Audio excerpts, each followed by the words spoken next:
Hello dear friend, इस video में हम क्वेश्चन डिस्कस करेंगे यूपी पीजीटी फिजिक्स 2021 के सॉल्यूशन। और ये रहेगा पार्ट 8 जिसमें क्वेश्चन नंबर 71 से 80 डिस्कस किए जाएंगे। क्वेश्चन नंबर 71 है, sunlight is reflected from a lake 100% polarized at any instant. The angle between the sun and the horizon at that instant आपको फाइंड करना है कि कितना होगा, और आपको गिवन है tan इनवर्स की वैल्यू और रिफ्रैक्टिव इंडेक्स की वैल्यू वाटर के लिए। देखो अगेन ये तीसरा क्वेश्चन है इसी पेपर में जो कि ब्रिस्टल लॉ से पूछा गया है। देखो समझाते हैं कैसे है। मान लेते हैं कि सरफेस है लेक का और यहाँ पर सन है और लेट सन से कोई रे आ रही है इस तरह से, और ये मैं नॉर्मल डाल रहा हूँ सरफेस के लेक पर। अब इसमें बोल रहा है 100% पोलराइज्ड।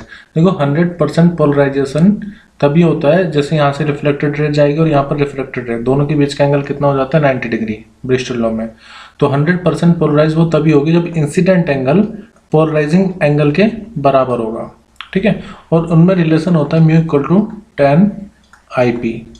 तो अगर यहाँ पर हम पोलराइजिंग एंगल देखें तो रिफ्रैक्टिव इंडेक्स कितना है 1.33 और हमें tan इनवर्स की वैल्यू दी हुई है। तो IP इक्वल टू कितना हो जाएगा, IP इक्वल टू हो जाएगा tan इनवर्स म्यू, और tan इनवर्स म्यू की वैल्यू कितनी 1.33, और यही वैल्यू तो गिवन है tan इनवर्स 1.33 कितना गिवन है हमें 53। यानी कि यहाँ पर हमें ये तो पता चल गया कि पोलराइजिंग एंगल 53.06 डिग्री। वैसे भी वाटर के लिए यही होता है, मैंने बताया था इससे पहले वाले पार्ट में।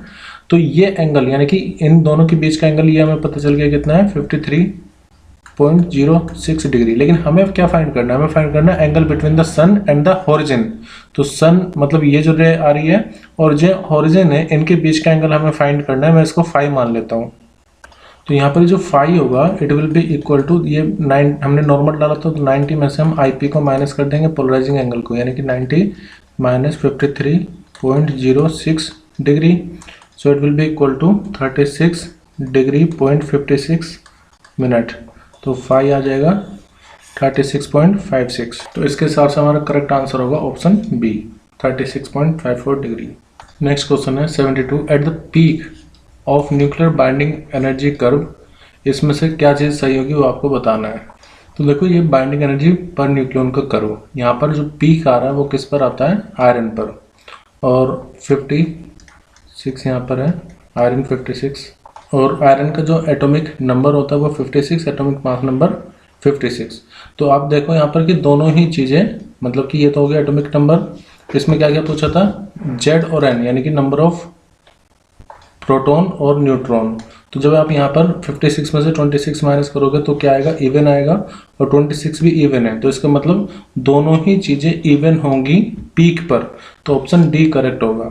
इसके अलावा एक और चीज़ मैं आपको बता देता हूँ, यहाँ पर जितने भी आप ये मैक्सिमा देख रहे हैं ये सब, इसमें भी जो मैक्सिमा यहाँ पर पीक आ रहा है जैसे 2He4, 6E12, 8O16, ये सब में भी P और N यानी कि नंबर ऑफ न्यूट्रॉन और नंबर ऑफ प्रोटॉन दोनों ही इवन होंगे। तो यहाँ पर करेक्ट आंसर होगा ऑप्शन डी। अब देखो इसी टाइप का क्वेश्चन फर्स्ट भी था इसी पेपर में, मतलब ये सेकंड क्वेश्चन है जो सेम टाइप पर सेम पैटर्न पर पूछा गया है। इसमें भी यही पूछा है कि आई मैक्स अपॉन आई मिनिमम का रेशियो कितना होगा। तो मैंने आपको बताया था ये होता है √I1 प्लस √I2 अपॉन में √I1 माइनस √I2 का होल स्क्वायर के इक्वल। यहाँ पर आपको I1 और I2 गिवन है जो कि 9/1 है। तो I1 अपॉन I2 का जो रूट होगा वो कितना आ जाएगा 3/1, ठीक है। इसको आप ऐसे भी लिख सकते हो, जैसे मैं मान लेता हूँ कि √I1 3x के इक्वल है और √I2 x के इक्वल है। तो यहाँ पर हो जाएगा 3x प्लस x, यहाँ पर √I1 की value x 3x minus x, तो ये कितना हो जाएगा 4x अपॉन में 2x, x से x कैंसिल हो जाएगा तो 2 बचेगा, और 2 का स्क्वायर कितना 4। यानी कि जो I max upon I minimum है उसका रेशो अगर हमें लिखना है so it will be equal to 4:1, यानी कि ऑप्शन डी करेक्ट होगा इसमें। नेक्स्ट है 74, the average binding energy per nucleon of most of the nuclear is in the order of. जैसे आप ये बाइंडिंग एनर्जी कर्व देखोगे तो यहाँ पर ये एनर्जी गिवन है मेगा इलेक्ट्रॉन वोल्ट में, ठीक है, 2, 4, 6, 8, 10। तो एवरेज बाइंडिंग एनर्जी अगर हम देखें तो मेगा इलेक्ट्रॉन वोल्ट में आएगा 8, 9, 10 इस तरह से। 10 की पावर -12 तो बहुत कम हो गया है। तो मेगा इलेक्ट्रॉन वोल्ट का मतलब हो गया, जैसे मैं मान लेता हूँ 8, तो मेगा को मुझे चेंज करना होगा और इलेक्ट्रॉन वोल्ट में चेंज करना होगा जूल में, क्योंकि ये तो पॉसिबल नहीं है कि 10 की पावर -2 हो, तो इसको हम चेंज कर लेते हैं, जूल में करके देखते हैं कितना आएगा। तो देखो इसको हमने चेंज किया, ये आ गया 1.28 इंटू 10 की पावर -12 जूल। 1.6 इंटू 10 की पावर -19 से मैंने मल्टीप्लाई कर दी। तो अगर मैं जूल में देखूँ तो ऑर्डर रहना चाहिए 10 की पावर -12। सो और करेक्ट आंसर होगा ऑप्शन डी, 10 की पावर -12 जूल। क्वेश्चन नंबर 75 है, minimum energy required for electron positron pair production. अब ये होता कैसे पेयर है, देखो जैसे कोई गामा रेज है, तो ये दो पेयर मतलब एक पॉजिट्रॉन और एक इलेक्ट्रॉन यहाँ पर प्रोड्यूस हो रहे हैं लेट्स से, तो इनमें जो एनर्जी आप प्रोड्यूस होगी, एनर्जी मिलेगी, मिनिमम एनर्जी कितनी रिक्वायर्ड होगी, उसके लिए हम फॉर्मूला यूज करेंगे डेल्टा mc²। लेकिन जनरली मास ऑफ पॉजिट्रॉन और मास ऑफ इलेक्ट्रॉन इक्वली होता है, तो यहाँ पर जो मास हम लेंगे वो हम लेंगे 2 डेल्टा m इंटू में c का स्क्वायर, और 2 डेल्टा m 9.1 इंटू 10 की पावर -31 होता है मास ऑफ इलेक्ट्रॉन। c की वैल्यू होती है 3 इंटू 10 की पावर 8 और इसको करेंगे स्क्वायर, तो ये जूल में आंसर आएगा। लेकिन ऑप्शन में यहाँ पर मेगा इलेक्ट्रॉन वोल्ट या इलेक्ट्रॉन वोल्ट में है, तो इसको हम चेंज कर लेंगे 1.6 इंटू 10 की पावर -19 से मल्टीप्लाई करके, मल्टीप्लाई में डिवाइड करेंगे एक्चुअली हम, तो इसको अपॉन में लिखते हैं। तो जब आप इसको सोल्व करेंगे तो 1.02 मेगा इलेक्ट्रॉन वोल्ट आएगा। तो इस हिसाब से जो एनर्जी प्रोड्यूस होगी, एनर्जी जो रिक्वायर्ड होगी वो लगभग 1 मेगा इलेक्ट्रॉन वोल्ट की चाहिए, तो करेक्ट आंसर होगा ऑप्शन डी 1 MeV, यानी कि 1 mega electron volt. Next question है, the efficiency of Carnot engine is 25%, यानी कि ईटा की वैल्यू 25% है। If the temperature of the source is given 327 degree centigrade, तो आपको बताना टेम्परेचर ऑफ सिंक कितना होगा। देखो एफिशिएंसी का फॉर्मूला होता है 1 माइनस T2 अपॉन में T1, इसको आप ऐसे लिख सकते हैं 1 minus temperature of sink upon में टेम्परेचर ऑफ सोर्स। यहाँ पर कम टेम्परेचर होगा और यहाँ पर ज़्यादा वाला टेम्परेचर होगा। अब ईटा कितना है 25%, 25% का मतलब 25 अपॉन में 0, 1 माइनस टेम्परेचर ऑफ सिंक हमें फाइंड करना है अपॉन में टेम्परेचर ऑफ सोर्स जो हम लिखेंगे यहाँ पर उसको केल्विन में लिखेंगे, तो 327 प्लस में 273, तो इसको चेंज कर लेते हैं।